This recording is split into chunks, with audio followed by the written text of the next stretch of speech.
When making Dungeon Defenders, we wanted to make a game that people wouldn't just play for a few hours, but for hundreds of hours. Once we finished the main campaign, we got to work on cramming as much content into the late game as possible.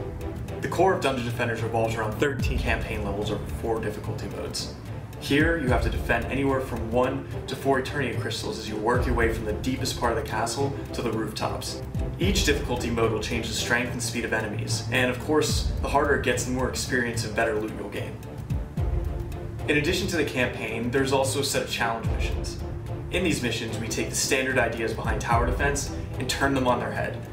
There's a challenge where the core will warp around the map and you'll have to build, sell, and rebuild your defenses to keep it protected. There's a challenge where you'll have to protect a friendly ogre, and even a challenge where you're the ones attacking and the enemies are defending. There are also multiplayer-centric challenge missions like Chicken, where you'll have to defend one of your allies while defending the Eternity Crystals. Or Monster Fest, where there are no crystals to defend and it's a race against the clock to slaughter as many enemies as you can. It's in these challenge missions where you'll find some of the best loot in the game. There's even a PvP deathmatch mode called Hall of Heroes. There's Survival Mode, which is your standard infinite tower defense mode. The catch is, since Dungeon Defenders is an RPG, certain waves have special drops and you'll have to reach them if you want to find that loot. Then there's Pure Strategy. This is the most traditional of tower defense modes that we have.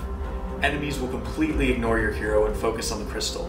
While in the build phase, you'll be able to build and upgrade towers, but in the combat phase, you'll only be able to upgrade. No repairing, no attacking. Players will have to have a high level of understanding of the level's layouts and the enemies to master this mode. Finally, there's Mix Mode. This is for the most hardcore players. Here, enemies are randomized and you'll have to be very skilled to get by. If you thought fighting a few mages, wyverns, or warriors was difficult, try fighting hundreds of them at a time. No matter which mode you're playing, Dungeon Defenders will always be a challenge, and there's always something new to do around every corner.